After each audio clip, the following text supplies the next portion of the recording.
শ্রীমদ্ ভগবদ গীতা প্রতিদিনের আলোচনায় আপনাদেরকে সুস্বাগতম, কৃষ্ণপ্রীতি শুভেচ্ছা ও অভিনন্দন। তো আমরা পূর্বে শ্রীমদ্ ভগবদ গীতার নবম অধ্যায় নবম শ্লোক পর্যন্ত অধ্যয়ন করেছিলাম। তো আজকে শ্লোক 10 এবং 11 পাঠ করব। ওম অজ্ঞানতে মিরান্ধস্য জ্ঞানাঞ্জন শলাকয়া চক্ষুরুন্মীলিতং येन তস্मै শ্রী গুরুবে নমঃ। শ্রী চৈতন্য মনোভীষ্টং স্থাপিतं येन भूतले स्वयं रूप कदा मह्यं ददाति स्वपदान्तिकं। वन्दे अहं श्रीगुरो श्रीयुतपदकमलं श्रीगुरुन् वैष्णवांश श्रीरूपं साग्रजातं सहगण रघुनाथान्वितं तं सजीवं साद्वैतं सावधूतं परिजनसहितं कृष्णचैतन्यदेवं श्रीराधाकृष्णपादान् सहगण ललिता श्रीविशाखान्वितांश्च। नमोऽयं विष्णुपादाय कृष्णप्रेष्ठाय भूतले श्रीमते भक्तिवेदान्तो स्वामिनीति नामिने। नमस्ते सरस्वती देवे गौरवाणी प्रचारिणे निर्विशेष शून्यवादी पाश्चात्यदेशतारिणे। नमो महावदनाय कृष्ण प्रेम प्रदायते कृष्णाय कृष्ण चैतन्य नाम्ने गौरवतिषे नमः।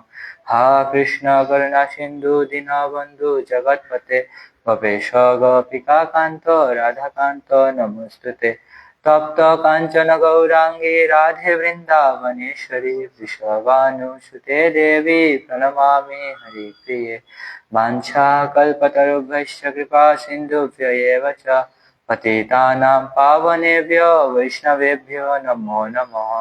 जय श्री कृष्ण चैतन्य प्रभु नित्यानंद श्री अद्वैत गदाधर श्रीवासादि श्री गौर भक्त वृंद। हरे कृष्ण कृष्ण कृष्ण हरे हरे, हरे राम राम राम हरे हरे। ओम नमो भगवते वासुदेवाय। ओम नमो भगवते वासुदेवाय। ओम नमो भगवते वासुदेवाय। मुखं करोति वाचालं पंगु उल्लंघयते गिरिं यत्कृपातमहं वन्दे श्रीगुरुदीनतारिणं श्रीचैतन्य ईश्वरं परमानन्दमाधव। ओम श्रीमद् भगवद गीता की जय, जगत गुरु श्रील प्रभुपाद की जय, अनंत कोटि वैष्णव वृंद की जय, समवेत गौर भक्तवृंद की जय। আজকে আমরা শ্রীমদ্ ভগবদ গীতার প্রথম অধ্যায় অর্জুন বিষাদ যুগের 10 ও 11 শ্লোক পাঠ করব।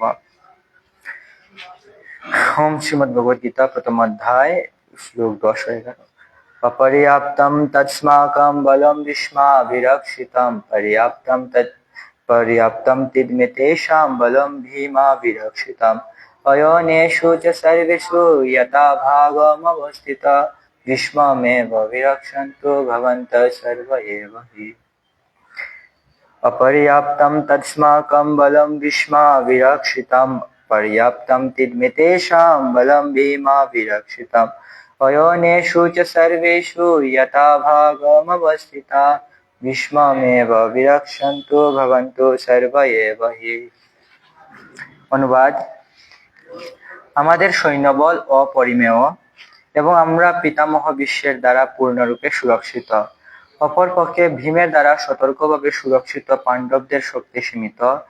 এখন আমরা সকলে সেনাব্যূহের প্রবেশ পথে নিজ নিজ কৌশলগত অবস্থানে স্থিত হয়ে পিতামহ বিশ্বকে সর্বতোভাবে সহায়তা প্রদান করুন। তাৎপর্য করেছেন his divine grace Shri Bhaktivedanta স্বামী প্রভুপাদ, জগৎগুরু শ্রীল প্রভুপাদ কি জয়। এখানে দুর্যোধন কর্তৃক উভয় পক্ষের সামরিক শক্তির তুলনামূলক বিচার করা হয়েছে। সে ভেবেছিল যে সর্বাপেক্ষা অভিজ্ঞ সেনাপতি পিতামহ বিশ্বের দ্বারা বিশেষভাবে সুরক্ষিত হওয়ার তার সমশক্তি অপরিমেয় ছিল। পক্ষান্তরে ভীষ্মের সম্মুখে নিতান্তই নগণ্য অপেক্ষাকৃত কম অভিজ্ঞ সেনাপতি ভীমের দ্বারা রক্ষিত হওয়ার ফলে পাণ্ডবদের সৈন্যবাহিনী ছিল সীমিত। দুর্যোধন চিরকালই ভীমের প্রতি ঈর্ষাপরায়ণ ছিলেন, কারণ সে জানত যে যদি তাকে কোনোদিন মরতে হয় তাহলে একমাত্র ভীমের হাতেই তার মৃত্যু হবে। একই সঙ্গে ভীষ্মের মতো শ্রেষ্ঠ সেনাপতির উপস্থিতির কারণে সেই যুদ্ধে তার জয়ের সম্বন্ধে সে সুনিশ্চিত ছিল। যুদ্ধে জয়লাভ করার বিষয়ে যে সে নিঃসংশয় ছিল সেটি সে প্রতিপন্ন করেছে। বিশ্বের শৌর্যবীর্যের প্রশংসা করে দুর্যোধন বিবেচনা করে দেখল যে অন্যরা নিজেদের গুরুত্বহীন বলে মনে করতে পারে, তাই স্বভাব সুলভ কূটনৈতিক চাতুরীর সাহায্যে সেই পরিস্থিতির ভারসাম্য বজায় রাখার জন্য সে উপরোক্ত কথাগুলো বলেছিল। এভাবে সে মনে করিয়ে দিল যে বিশ্বদেব নিঃসংশয়ে সর্বশ্রেষ্ঠ যোদ্ধা হওয়া সত্ত্বেও একজন বৃদ্ধ মানুষ এবং সব দিক থেকে তাই সকলেরই তার সুরক্ষার জন্য বিশেষভাবে চিন্তা করা উচিত। যুদ্ধ করতে করতে যদি তিনি কোনো একদিকে এগিয়ে যান তাহলে শত্রুপক্ষ তার সুযোগ নিয়ে অন্য দিক থেকে আক্রমণ করতে পারে। তাই এটি অত্যন্ত গুরুত্বপূর্ণ ছিল যে অন্যান্য বীর যোদ্ধারা যেন তাদের কৌশলগত অবস্থান ত্যাগ করে না যান, যার ফলে প্রতিপক্ষ ব্যূহভেদ করতে পারে। দুর্যোধন স্পষ্টতই অনুভব করেছিল যে কুরুক্ষেত্রের যুদ্ধে তার জয়লাভ সম্পূর্ণভাবে নির্ভর করেছিল ভীষ্মদেবের উপর।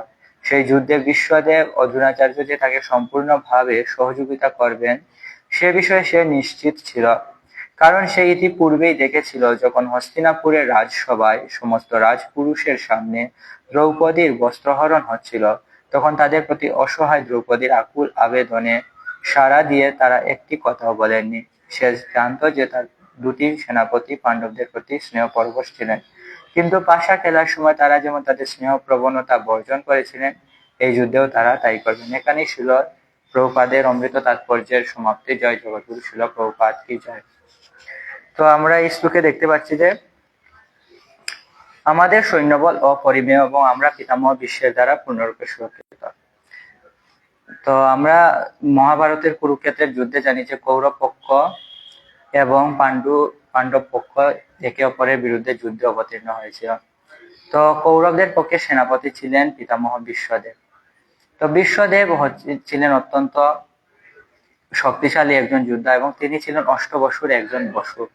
তো উনার যিনি অষ্টবসুর একজন বসু, তো তার নাম ছিল প্রভাস, কিন্তু উনি একবার এক অপরাধ করে ফেলেছিলেন বশিষ্ঠ মুনির কাছে, যে বশিষ্ঠ মুনির যে কামধেনু ছিল নন্দিনী, তো নন্দিনীকে তিনি একবার চুরি করার প্রয়াস করেছিলেন তার অন্যান্য ভাইদের সাথে, এবং বশিষ্ঠ দেব তখন প্রভাসকে অভিশাপ প্রদান করেন যে তুমি মর্তলোকে মানব দেহ প্রাপ্ত হবে, কারণ তোমার আচরণ দেবতাদের মতো নয়, তুমি মানুষের মতো কাজ করতেছো, তাই তুমি মানুষ হয়ে জন্ম নেও।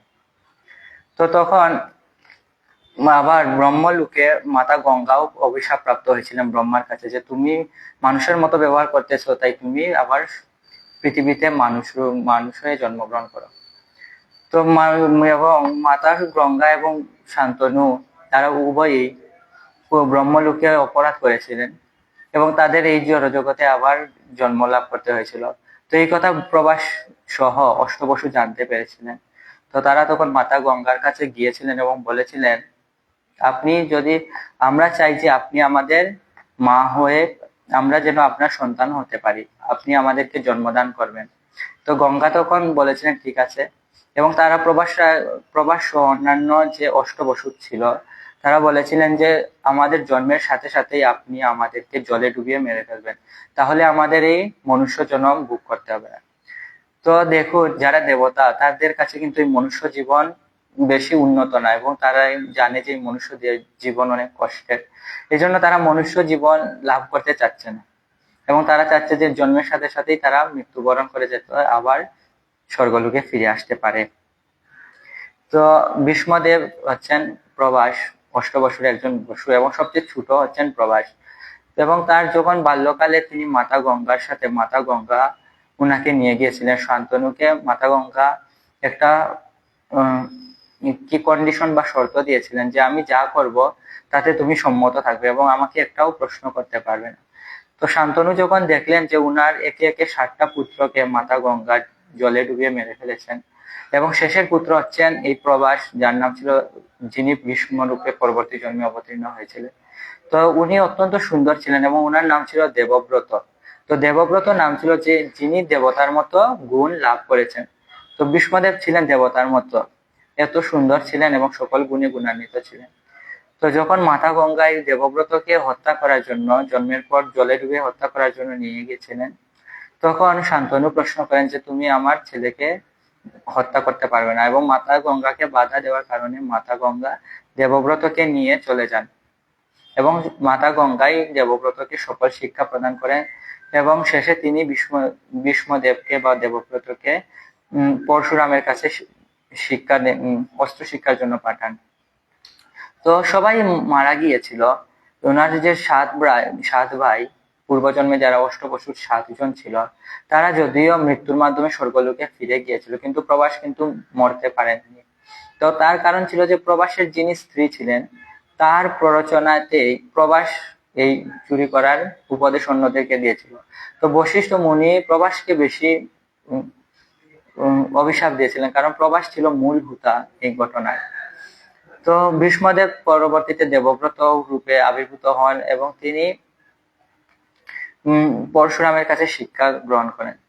তো তিনি একবার কি হয়েছিল, ওনার পিতা শান্তনু যখন গঙ্গা দেবী চলে গেলেন, তো শান্তনু একবার মৃগয়াতে গিয়েছিলেন। তো মৃগয়াতে যাওয়ার পর তিনি একজন নারীকে দেখেন, তার নাম হচ্ছে সত্যবতী। তো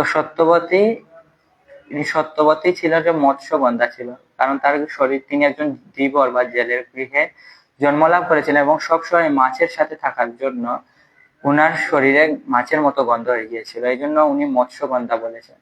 তো একবার কৃষ্ণ দ্বৈপায়ন, একটা দ্বৈপায়ন নামক এক দ্বীপে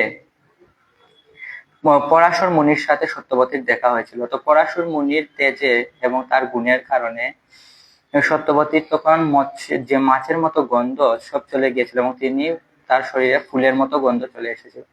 তো সেই সত্যবতীকে দেখে এখন শান্তনুর মনে বিয়ে করার ইচ্ছে হলো। তো শান্তনুর বিয়ে করার ইচ্ছে হলো, এবং তিনি প্রস্তাবও দিলেন। তো ওই ধীবর বা জেলে তিনি কিন্তু সম্মত হলেন না, কারণ তিনি বললেন যে তোমার পুত্র আছে, বিশ্বদেব আছে, দেবব্রত তোমার পুত্র, এবং সে হচ্ছে দেবতার মতো। তো সেই দেবতার মতো পুত্রকে রেখে তুমি আমার মেয়ের গর্ভে যে সন্তান হবে তাকে কখনোই রাজা বানাবে না। তো আমার মেয়ের ছেলে যদি রাজা না হয় তাহলে কি হবে, আমার মেয়ের ছেলে যদি রাজা না হয় তাহলে আমার মেয়েকে দাসীর মতো থাকতে হবে। তো আমি চাই না যে আমার মেয়েকে তুমি বিয়ে করো। তো তখন শান্তনু অনেক মনে কষ্ট পেয়ে তিনি চলে গেলেন। তো এই কথা আবার দেবব্রত জানতে পারলেন যে উনার জন্য উনার পিতা বিবাহ করতে পারছেন না। তো তখন ভীষ্মদেব এলেন, ওই ধীবর বা জেলের কাছে এলেন, এবং বললেন যে দয়া করে আপনার কন্যাকে আমার পিতার সাথে বিবাহ দেন। তো তখন আবার ওই জেলে বললো যে তুমি হচ্ছ দেবব্রত, দেবতাদের মতো তুমি গুণান্বিত, তুমি সকল ধর্মীয় শাস্ত্রে অস্ত্রে সকল বিষয়ে পারদর্শী। তো পরবর্তীতে তুমি রাজা হবে, এবং আমার মেয়ে তখন দাসীর মতো থাকতে হবে। তো তখন ভীষ্মদেব বলেন যে আমি রাজা হব না। তখন জেলে বললো যে তুমি রাজা হবে না ঠিক আছে, কিন্তু তোমার বিয়ের পর তোমার সন্তানরা, তোমার স্ত্রী তোমাকে চাপ দিবে, বলবে রাজ্য দখল করার জন্য। তখন ভীষ্মদেব প্রতিজ্ঞা করেন যে আমি বিয়েও করব না। তো বিয়েও করবে না। তখন আবার জেলে বলেন যে তুমি আবার শত্রুতা করতে পারো, বিদ্রোহ ঘোষণা করতে পারো আমার সিংহাসনের প্রতি। তখন ভীষ্মদেব প্রতিজ্ঞা করলেন যে আমি কোনোদিন সিংহাসনের প্রতি বিদ্রোহ করব না, আমি সিংহাসনের রাজার সেবক হয়ে সবসময় থাকবো। তো এই যে 3টা মহান প্রতিজ্ঞা গ্রহণ করেছিলেন, তো এই 3টা প্রতিজ্ঞা হচ্ছে অত্যন্ত ভীষণ কঠিন, ভীষণ, এই জন্য উনার নাম হয়েছিল বিশ্ব। এই ভীষণ প্রতিজ্ঞা গ্রহণ করার জন্য তার নাম হয়েছিল বিশ্ব। এবং শান্তনু তার পুত্রের উপর এত খুশি হয়েছিলেন যে দেবব্রতকে তিনি আশীর্বাদ করেছিলেন যে তোমার ইচ্ছা মৃত্যু প্রাপ্ত হবে, তোমার ইচ্ছা ছাড়া তোমাকে কেউ হত্যা করতে পারবে না। তো এই জন্য দেবব্রতের নাম হয়েছিল বিশ্বদেব। তো আমরা একবার দেখতে পারি যে ভীষ্মদেব পরশুরামের সাথে যুদ্ধ করেছিলেন। তো পরশুরাম হচ্ছেন উনার গুরুদেব। তো ভীষ্মদেবের মতো এত মহান যোদ্ধা কিভাবে উনার গুরুদেবের সাথে যুদ্ধ করতে পারেন? তো এর পিছনে একটা কারণ ছিল যে যখন ওই যে সত্যবতীর এক ছেলে ছিল, সত্যবতী, যিনি ভীষ্মদেবের সৎমা, তো ওনার ছেলের নাম ছিল বিচিত্র বীর্য। তো বিচিত্র বীর্য এত দুর্বল ছিল, কারণ সে সব সময় মদ্যপান করত, অবৈধ সঙ্গ করত, সে তো ভালো ছিল না। এর ফলে সে অনেক দুর্বল ছিল, এবং সে যে যুদ্ধ করে কিছু করবে এরকম শক্তি তার ছিল না। তো কাশীরাজ একবার ওনার 3 কন্যা অম্বা, অম্বালিকা এবং অম্বিকা, এই 3জন কন্যার স্বয়ম্বর সভার আয়োজন করেন। তো সেই স্বয়ম্বর সভা থেকে ভীষ্মদেব তাদেরকে নিয়ে আসেন, যুদ্ধ করে জয়লাভ করে তাদেরকে নিয়ে আসেন। এবং কিন্তু যিনি অম্বালিকার মধ্যে অম্বার কিন্তু আরেকজনকে ভালো লাগতো, এবং এই জন্য তিনি ভীষ্মদেবের উপর ক্ষেপে যান এবং তিনি পরশুরামের কাছে কি বিচার বিচার চাইতে যান। সুষ্ঠু বিচার পাওয়ার জন্য তিনি পরশুরামের কাছে গিয়েছিলেন। তো পরশুরামের কাছে যাওয়ার পর পরশুরাম বিচার করার জন্য ভীষ্মদেবকে শাস্তি দেওয়ার জন্য যুদ্ধ করতে আহ্বান করেন, এবং সেই যুদ্ধে পরশুরাম যিনি ভগবানের অবতার তিনিও কিন্তু ভীষ্মদেবকে পরাজিত করতে পারেননি। এবং ভীষ্মদেবের কারণেই এই যে হস্তিনাপুরের বিরুদ্ধে কোন রাজারা যুদ্ধ ঘোষণা করতো না। গান্ধার রাজ শুধু ভীষ্মদেবকে ভয় পেয়েই গান্ধারীকে ওই অন্ধ ধৃতরাষ্ট্রের কাছে বিয়ে দিয়ে দেন, শুধু ভীষ্মদেবকে ভয় পেয়ে। তো ভীষ্মদেব ছিলেন অত্যন্ত গুরুত্বপূর্ণ ব্যক্তি এবং অনেক শক্তিশালী ছিলেন। তো ভীষ্মদেবের এই যে শক্তি সম্বন্ধে দুর্যোধনের ভালোভাবেই ধারণা ছিল, এবং এই জন্য আমরা আজকে শ্লোকে দেখতে পাচ্ছি যে আমাদের সৈন্যবল অপরিমেয়। তো আমাদের সৈন্যবল অপরিমেয় মানে পরিমাণ করার যোগ্যতা নেই, কিন্তু এখানে দুর্যোধন বলতেছে যে অপর্যাপ্তম তদস্মাকম।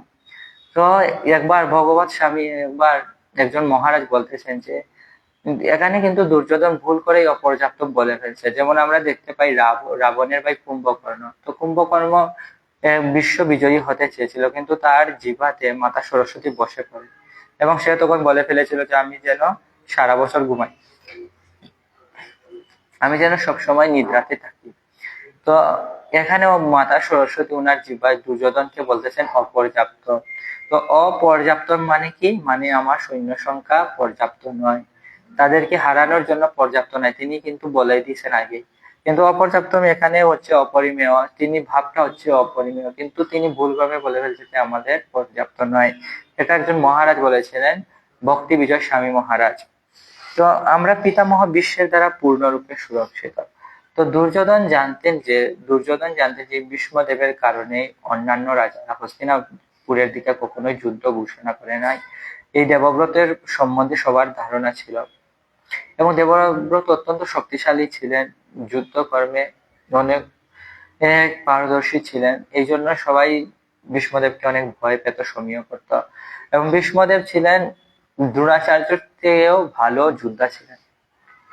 তো ভীষ্মদেব ছিলেন দ্রোণাচার্যের চেয়েও ভালো যোদ্ধা ছিলেন। তো দুর্যোধন সবই জানতো ভীষ্মদেবের মহিমা সম্বন্ধে, তাই সে অবগত ছিল। তাই সে এখানে বলতেছে যে আমরা পূর্ণরূপে সুরক্ষিত। তো তারপরে বলতেছে অপর পক্ষে ভীমের দ্বারা সতর্কভাবে সুরক্ষিত পাণ্ডবদের শক্তি সীমিত। তো সে পঞ্চ পাণ্ডবদের মধ্যে সবসময় বেশি ভয় পেত ভীমকে। তো দুর্যোধন জানতো যে আমাকে যদি কোনোদিন মরতেই হয় তাহলে এই ভীমের হাতেই আমাকে মরতে হবে। তো ভীমকে এই জন্যই তিনি ছোটবেলা থেকেই বারবার হত্যা করার চেষ্টা করেছিলেন। আমরা দেখতে পাই যখন বাল্যকালে যখন তারা খেলা করতেছিলেন একসাথে, তখন সেখানে খেলার চলে ভীমকে তিনি লাড্ডুর মধ্যে বিষ মাখিয়ে খাইয়ে দেন এবং তিনি নদীতে তখন তাকে ফেলে দেন। আবার আমরা দেখতে পাই যিনি জাতুগৃহে ভীম সহ পঞ্চপাণ্ডবকে হত্যা করার জন্য দুর্যোধন এক বুদ্ধি তৈরি করেছিলেন, একটা ঘর তৈরি করেছিলেন এবং সেখানে আগুন দিয়ে সবকিছু জ্বালিয়ে দেন। তো ভীমকে হত্যা করার জন্য দুর্যোধন ছোটবেলা থেকেই প্রয়াস করতেছিল, তার কারণ সে জানতো যে যদি আমাকে হত্যা করতে কেউ পারে তাহলে সে হচ্ছে ভীম। তো এখানে সে ভয় থেকে ভীমের কথা বারবার বলতেছে।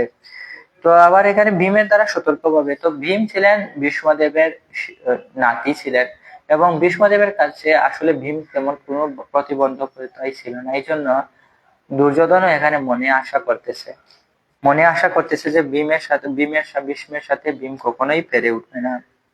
তো আবার শেষের লাইনে বলতেছে যে আপনারা সকলে সেনাব্যূহের প্রবেশ পথে নিজ নিজ কৌশলগত অবস্থানে স্থিত হয়ে পিতামহ বিশ্বকে সর্বতভাবে সহায়তা করুন।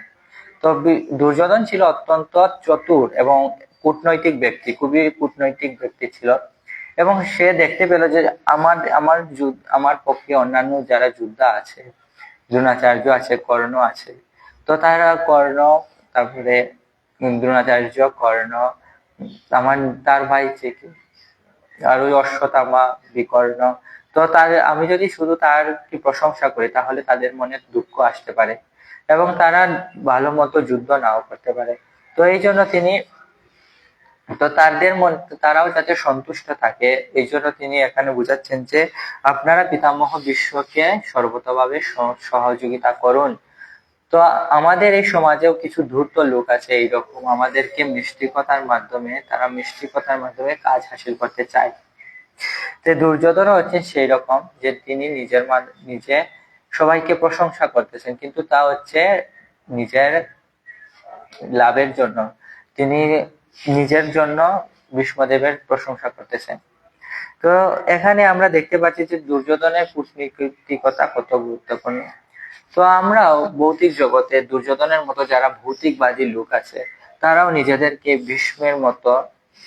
ভীষ্মের মতো কোনো প্রতিবন্ধকতা, অর্থ, বিত্ত, সম্পদ, রূপ, যৌবন ইত্যাদির দ্বারা নিজেকে সৌভাগ্যবান মনে করে এবং সে মনে করে যে সে মৃত্যু থেকে বেঁচে যাবে।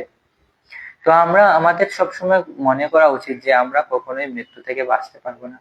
তো ভগবান শ্রীমদ ভগবদ গীতার 2য় অধ্যায় 27 নং শ্লোকে বলেছেন যে যে মানুষের জন্ম এবং মৃত্যু হচ্ছে ধ্রুব, যার জন্ম হয়েছে তার মৃত্যু অবশ্যই হবে এবং যার মৃত্যু হয়েছে তার জন্ম অবশ্যই হবে। তো আমাদেরও মনে রাখতে হবে যে এই জড়জগতে ধনী, গরিব, দরিদ্র, তারপরে সুন্দর, অসুন্দর, যত রকমের মানুষ আছে, শিক্ষিত, অশিক্ষিত, সব মানুষকেই একদিন মৃত্যুর স্বাদ গ্রহণ করতে হবে। তো এই মৃত্যুর হাত থেকে আমরা কখনোই বাঁচতে পারবো না। কিন্তু কিন্তু এই ভৌতিকবাদের লোকদের এই মায়ার কারণে আচ্ছন্ন হয়ে যায়, তাদের জ্ঞান আচ্ছন্ন হয়ে যাওয়ার কারণে তারা যে প্রকৃত সুখ কি, প্রকৃত উদ্দেশ্য কি, যে অদাত ব্রহ্ম জিজ্ঞাসা, আমি কেন দুঃখ লাভ করতেছি, আমি কোথা থেকে এসেছি, তারা এইরকম প্রশ্ন করার সুযোগ পায় না, নিজেদেরকে এইরকম প্রশ্ন তারা করে না। তো আমরা দেখতে পাই যে অন্যান্য যারা ভৌতিকবাদী অন্যান্য লোক আছে তারাও এরকম মনুষ্য জন্মকে নষ্ট করতেছে ভোগ করার জন্য। আমরা যখন ভোগ করার চেষ্টা করি তখন আমাদের অসন্তোষ প্রকাশ হয়। কাম এস ক্রোধেশ রজগুণ সমদ্ভব মহাশন মহাপাপ্পা বিদ্যেন মিহ বৈরিন। কাম থেকে ক্রোধ উৎপন্ন হয়, কাম থেকে ক্রোধ উৎপন্ন হয়, এবং কাম এবং ক্রোধ দুইটি হচ্ছে রজগুণ থেকে উৎপন্ন হয়, এবং কাম এবং ক্রোধ হচ্ছে মানুষের একমাত্র শত্রু। তো যখন আমরা রজগুণে থাকবো, যতক্ষণ আমরা ভগবানের আশ্রয় না গ্রহণ করবো, যতক্ষণ আমরা রজগুণের এবং তমগুণের ধারা থাকবো, ততক্ষণ আমাদের এই কাম এবং ক্রোধ থেকে আমরা কখনোই মুক্ত হতে পারবো না। আমরা দেখতে পাই যে অর্জুন ছিলেন সত্যগুণে অধিষ্ঠিত, আবার ভীষ্মদেবও ছিলেন সত্যগুণে অধিষ্ঠিত। তো ভীষ্মদেবের দেখুন কোনো চাওয়া পাওয়া ছিল না। উনাকে যখন সত্যবতীর পিতা ধীবর বলল যে তুমি বিয়ে করতে পারবে না, তিনি বললেন ঠিক আছে আমি বিয়ে করবো না। যখন ভীষ্মদেবকে বলা হলো তুমি রাজা হবে না, না আমি রাজা হব না, তো তিনি একবারও ভাবলেন না যে তিনি এই প্রতিজ্ঞা গ্রহণ করবেন কি না। কিন্তু তিনি যেহেতু সত্যগুণে অধিষ্ঠিত ছিলেন, সবসময় ভগবানের চিন্তায় মগ্ন ছিলেন, এই জন্য তিনি ভগবানের চিন্তাতে সম্পূর্ণরূপে নিমগ্ন থাকার কারণে এই জড়জগতের প্রতি তার কোনো আকর্ষণ ছিল না। আবার আমরা দেখতে পাই অর্জুনের ক্ষেত্রে, অর্জুনও যেহেতু ভগবানের ভক্ত ছিল, এই জন্য তো ভগবানের ভক্ত হওয়ার কারণে তার ভৌতিক জগতের প্রতি এত আকর্ষণ ছিল না। কিন্তু দুর্যোধন যেহেতু ভগবানের ভক্তি লাভ করতে পারেনি, এই জন্য তিনি এই জগতের মধ্যে সুখ অনুসন্ধান করতেছিলেন। তো আমরা যেহেতু সচ্চিদানন্দময় ভগবান শ্রীকৃষ্ণের অংশ এবং আমরাও সচ্চিদানন্দময় আত্মা, কিন্তু আমরাও এই জন্য আনন্দের অন্বেষণ করতেছি এবং আনন্দ লাভ করতে পারতেছি না। তো মানুষ প্রকৃত আনন্দ না পেয়ে এই ভৌতিক জগতের বস্তুর মধ্যে আনন্দ লাভ করার চেষ্টা করতেছে। তো আনন্দ লাভ করার চেষ্টা করতেছে এবং তার বৃথা চেষ্টাতেই পরিণত হচ্ছে।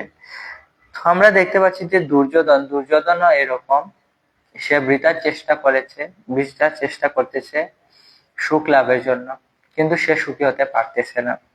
আবার এখানে আমরা দেখতে পাচ্ছি যে দুর্যোধন খুবই আশাবাদী ছিল, এই কারণে তিনি অনেক আশাবাদী ছিলেন কারণ তিনি দেখতে পেরেছিলেন যে যখন পিতামহ ভীষ্ম এবং দ্রোণাচার্য দ্রৌপদীর বস্ত্রহরণ হচ্ছিল, তখন দ্রৌপদী কিন্তু খুবই কান্নাকাটি করতেছিল, সবার কাছে তিনি সাহায্য প্রার্থনা করতেছেন, কিন্তু ভীষ্মদেব এবং দ্রোণাচার্য তাদেরকে সাহায্য করেননি। এখানে শিল প্রভুপাদ বলেছেন যে এই যে দ্রৌপদীর বস্ত্রহরণের সময় যে দ্রোণাচার্য এবং ভীষ্মদেব তাদেরকে সাহায্য করেনি, এই জন্য দুর্যোধন আশাবাদী ছিল যে এই কুরুক্ষেত্রের যুদ্ধেও তারা তাকে পূর্ণ সমর্থন করবেন। তো এটা হচ্ছে মেইন কারণ, যে ভগবান শ্রীকৃষ্ণ শ্রীমদ্ ভগবত গীতায় বলেছেন যে মানুষ, এই জড়জগতের মানুষ সব সময় সুপিরিয়র কে, মানে যারা মহান ব্যক্তি তাদেরকে অনুসরণ করে। তো তো আমরাও দেখতে পাই যে বিশ্বদেব যেহেতু অন্যায় সহ্য করে নিয়েছিলেন, এই জন্য দুর্যোধন পরবর্তীতে কুরুক্ষেত্র যুদ্ধ করতে সাহস পেয়েছিল। আবার আমরা দেখতে পাই ধ্রুব মহারাজের কাহিনীতেও, তো ধ্রুব মহারাজ যখন ওনার পিতার কুলে উঠতে চেয়েছিল, তখন উত্তানপাদ কিন্তু চুপ ছিলেন, কিছু বলেননি। তো উত্তানপাদের এই যে চুপ মৌন থাকার যে সুযোগ নিয়ে সুরুচি মাতাজি ধ্রুবকে অনেক কথা শুনিয়েছে। তো যারা মহান ব্যক্তি তাদেরকে অবশ্যই, যারা মহান ব্যক্তি সমাজে যারা নেতৃস্থানীয়, তাদেরকে অবশ্যই অন্যায়ের বিরুদ্ধে দাঁড়াতে হবে। তারা যদি চুপ থাকে তাহলে সমাজের সবাই চুপ থাকবে। তো এটা হচ্ছে একটা মেসেজ আমাদের। তো এখানে আমরা দেখতে পাই যে যারা সমাজের নেতৃস্থানীয় ব্যক্তি, তাদেরকে অবশ্যই কি হবে, তাদেরকে অন্যায় পথে থেকেও ন্যায়ের পথে যাওয়ার দৃষ্টান্ত স্থাপন করতে হবে সবার মধ্যে একটা। তো আমরা দেখতে পাচ্ছি দ্রোণাচার্য এবং ভীষ্মদেব অনেকখানি এই কুরুক্ষেত্রের যুদ্ধের জন্য দায়ী ছিলেন, কারণ তাদের মৌনতা দুর্যোধনকে আরো পাপ করার সাহস জুগিয়েছিল। তারপর কিন্তু আমরা দেখতে পাই যে ভগবান, পরম পুরুষোত্তম ভগবান ভক্তের কখনো অহংকার সহ্য করতে পারেন না। তো আমরা মনে করতে পারি যে আমাদের কেন ভগবান অহংকার সহ্য করতে পারেন না। যেমন আমরা দেখতে পাচ্ছি যে এখানে অর্জুনকে ভগবান গালি দিচ্ছেন যে কুতস্থা কস্মলমিদম বিষমে সমুপস্থিতম অনার জুষ্ট মসর্গম কীর্তিকরম অর্জুন, যে কোথা থেকে তোমার এই, ভগবান এই যে শ্লোক দ্বিতীয় অধ্যায়ের দ্বিতীয় শ্লোকে বলতেছে কোথা থেকে তোমার এই অনার্যের মতো দুঃখ আসতেছে, তা তোমাকে কোনোদিন স্বর্গ প্রাপ্ত করতে পারবে না, যশও দিতে পারবে না। এবং সেখানে ভগবান তাকে ক্লৈব্যম 3 নম্বর শ্লোকে বলতেছেন যে ক্লৈব্যম মাসগম, তুমি একটা হিজড়া বা ক্লিবত্বের বশবর্তী হচ্ছ। তো ভগবান অর্জুনের যে এই মৌনতা, অর্জুনের যে করুণা, তা কখনোই সহ্য করেনি, কারণ তার সমাজে বিপদ ডেকে নিয়ে আসবে। এইরকম মানুষ শেষে, সাধু সুলভ মানুষ কি করবে, সেসব অন্যায়কারীদের ক্ষমা করে দিবে। তো অন্যায়কারীদের ক্ষমা করে দেওয়ার ফলে সমাজে আরো বিশৃঙ্খলার সৃষ্টি হবে। এবং ভগবানের এক নাম হচ্ছে দর্পহারী মধুসূদন, তিনি ভক্তদের অনেক সময় শাস্তি দেন। তো এই শাস্তি দেন আমাদের ভালোর জন্য। আমরা দেখতে পাই যে দুঃশাসন যখন দ্রৌপদীর সাথে অন্যায় ব্যবহার করেছিল, তখন পিতামহ ভীষ্মদেব দ্রোণাচার্য তাদের কিন্তু ক্ষমতা ছিল, তারা যে অসহায় ব্যক্তি ছিলেন, যে দ্রৌপদীর মতো অসহায় ব্যক্তি, তাদের যে শক্তি ছিল না তা নয়। তো তারা কিন্তু চুপ ছিলেন, যার কারণে দুর্যোধন সাহস পেয়েছিল ওই কুরুক্ষেত্রের যুদ্ধ করার। এবং তার ফলে কি হলো, কুরুবংশ ধ্বংস হয়ে গেল, ভীষ্মদেব দ্রোণাচার্য ধ্বংস হয়ে গেলেন। তো ভগবান তার ভক্তের কি চান, মঙ্গল চান, এবং মঙ্গলের কারণে তিনি তার ভক্তকে অনেক সময় শাস্তি প্রদান করেন। আমরা দেখতে পাই অনেক ক্ষেত্রে ভগবানের মহান ভক্তরা শাস্তি পেয়েছে, কিন্তু তা ছিল সাময়িক শাস্তি, এবং সেই শাস্তির কারণে কিন্তু তারা আবার পুনরায়, যেমন আমরা দেখতে পাই নারদ মুনির একটা লীলা ছিল, যে নারদ মুনি একবার ভেবেছিলেন, একবার কামদেব এসেছিল, নারদ মুনি হিমালয়ে তপস্যা করতেছিলেন এবং কামদেব এসেছিল নারদ মুনিকে জ্বালাতন করার জন্য। তো নারদ মুনির তখন কিছুই হয় নাই, তো তার মনে এসেছিল যে আমি কি করেছি, আমার তো নারদ মুনির মনে এই বিচার আসলো যে আমি অনেক মহান ভক্ত, এই জন্য কামদেব আমার কিছু করতে পারে নাই। ব্রহ্মাকে, শিবকে কামদেব পরাজিত করতে পারে, কিন্তু আমাকে করতে পারে। তো ভগবান শেষে পরবর্তীতে নিজে একজন কন্যার রূপ ধারণ করেছিলেন পরবর্তীতে, এবং তখন কিন্তু নারদ মুনিও বিবাহ করার জন্য অনেক কিছু করেছিলেন, অনেক প্রচেষ্টা করেছিলেন, ওটা অনেক লম্বা একটা কাহিনী। তো যাই হোক, তো এই জন্য ভগবান তার ভক্তদেরকে শাস্তি দেন। এবং আমরাও দেখতে পাই আমাদের যারা সিনিয়ররা আছে, আমরা যখন ভুল কাজ করি আমাদেরকে অনেক সময় বকা দেন। তো তো বকাগুলো আসলে আমাদের আশীর্বাদী। বৈষ্ণবরা তো আর আমাদেরকে বৈষ্ণবরা তো আর ওনাদের কোনো স্বার্থ নেই, সবকিছু ছেড়ে দিয়ে ওনারা ব্রহ্মচর্য পালন করতেছেন, মন্দিরে সবকিছু ছেড়ে দিয়ে চলে আসছেন। তো তাদের আসলে কোনো কি নেই, নিজের স্বার্থ নেই যে আমি আমার স্বার্থ আছে তোমাকে বকা দেই, তুমি তোমার কাছ থেকে বেশি টুকু নিয়ে নেব। তারা আমাদেরকে বকা দেন কারণ তারা আমাদের ভালোবাসেন। আমরা প্রথমেই বৈষ্ণব প্রণাম বলি যে বাঞ্ছা কল্পতরুভ্যশ্চ কৃপা সিন্ধুভ্যেব চ। তো বৈষ্ণবরা হচ্ছেন কৃপা সিন্ধু এবং তারা হচ্ছে বাঞ্ছা কল্পতরু, তারা সকল আমাদের যে প্রার্থনা সব কি করেন, সম্পূর্ণ করতে পারেন। এই জন্য তাদেরকে বলছে বাঞ্ছা কল্পতরুভ্যশ্চ কৃপা সিন্ধু পতিতানাং পাবনেভ্যো বৈষ্ণবেভ্যো নমো নমঃ। তো বৈষ্ণবরা আমাদেরকে, আমাদের যে বাঞ্ছা আছে, এই এই মনের অভিলাষ বিলাস কুঞ্জে দিয়বাস, নয়নে হেরিব সদাই যুগল রূপর আসি। তো আমাদের যে এই অভিলাষ আছে তা বৈষ্ণবরা পূরণ করতে পারে, এবং এই জন্য বৈষ্ণবরা অনেক সময় আমাদেরকে বকাঝকা করেন, আমাদেরকে সঠিক পথে নিয়ে আসেন। আমাদের মা বাবাও আমাদেরকে শাসন করেন, কিন্তু শাসন করেন আমাদের ভালোর জন্য। কিন্তু এখানে ভীষ্মদেব এবং দ্রোণাচার্য এবং অন্ধ ধৃতরাষ্ট্র কেউই দুর্যোধনকে শাসন করেনি, কারণ তারা অত্যন্ত স্নেহ করতেন দুর্যোধনকে, এবং দুর্যোধনকে ধৃতরাষ্ট্র স্নেহ করতেন, এবং দ্রোণাচার্য ভীষ্মদেব তারা ধর্মের কাছে বাধা ছিল। তো এই জন্য এত বড় যুদ্ধ সংগঠিত হলো। তো আবার আমরা এখানে দুর্যোধনের কূটনীতিও দেখতে পাচ্ছি। তো কালকে শ্রীমদ ভগবত গীতার প্রথম অধ্যায়ের বা ১২ নং শ্লোক নিয়ে আবার হাজির হব। সবাই সুস্থ থাকবেন, কৃষ্ণ ভাবনায় থাকবেন। হরে কৃষ্ণ হরে কৃষ্ণ কৃষ্ণ কৃষ্ণ হরে হরে, হরে রাম রাম রাম হরে হরে। বাঞ্ছা কল্পতরুভ্যশ্চ কৃপা সিন্ধুভ্যেব চ পতিতানাং পাবনেভ্যো বৈষ্ণবেভ্যো নমো নমঃ। অনন্ত কোটি বৈষ্ণব বৃন্দ কি জয়। বৈষ্ণব শিরোমণি শ্রীল প্রভুপাদ কি জয়। হরে কৃষ্ণ।